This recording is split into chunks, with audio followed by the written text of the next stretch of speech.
చమురు ధరలు పెరగడం కొత్త విషయమేమీ కాదు, కానీ ఈసారి పరిస్థితి చాలా భిన్నంగా ఉంది. ప్రపంచ ఆర్థిక వ్యవస్థను మెల్లగా కుదిపే సంకేతాలు కనిపిస్తున్నాయి. మధ్యప్రాచ్యంలో యుద్ధం ముదురుతున్న వేళ బ్రెంట్ ధరలు $110 దాటాయి. అయితే అసలు భయం ధరలో లేదు, సరఫరాలో ఉంది.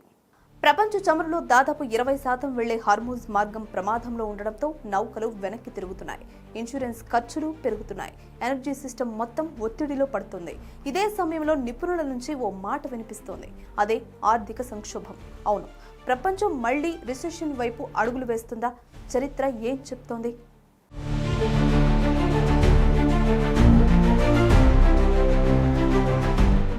ఇప్పుడు ఈ పరిస్థితి అర్థం చేసుకోవాలంటే ముందుగా ఒక విషయాన్ని క్లియర్గా తెలుసుకోవాలి.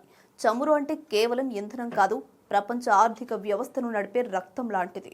ఉత్పత్తి నుంచి రవాణా వరకు, ఫ్యాక్టరీల నుంచి మార్కెట్ల వరకు దాదాపు అన్ని చమురుపైనే ఆధారపడి ఉంటాయి. అందుకే చమురు ధరలు పెరగడం అంటే ఖర్చులు ప్రతి రంగంలో పెరగడమని అర్థం. ఇక ఇరాన్ గ్యాస్ ఫీల్డ్స్, గల్ఫ్ ప్రాంతంలోని ఆయిల్ కేంద్రాలపై దాడులు జరగడంతో ఉత్పత్తి, రిఫైనింగ్, రవాణా ప్రభావితమవుతున్నాయి.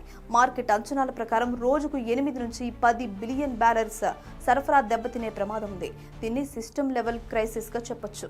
ఇటు ఇప్పటికే స్టాక్ మార్కెట్లు వోలాటైల్ గా మారాయి.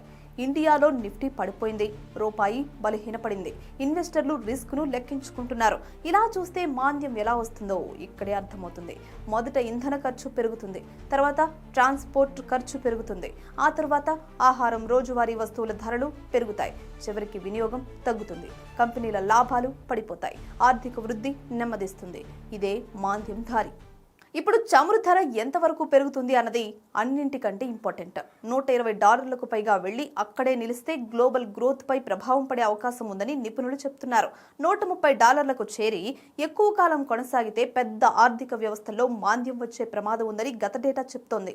ఇండియా పరిస్థితి కూడా ఇక్కడ ఒకసారి చూడాల్సింది. భారత్ దాదాపు 85 నుంచి 90% చమురును దిగుమతి చేసుకుంటుంది. అంటే ధరలు పెరిగితే ప్రభావం నేరుగా మన జేబులపై పడుతుంది.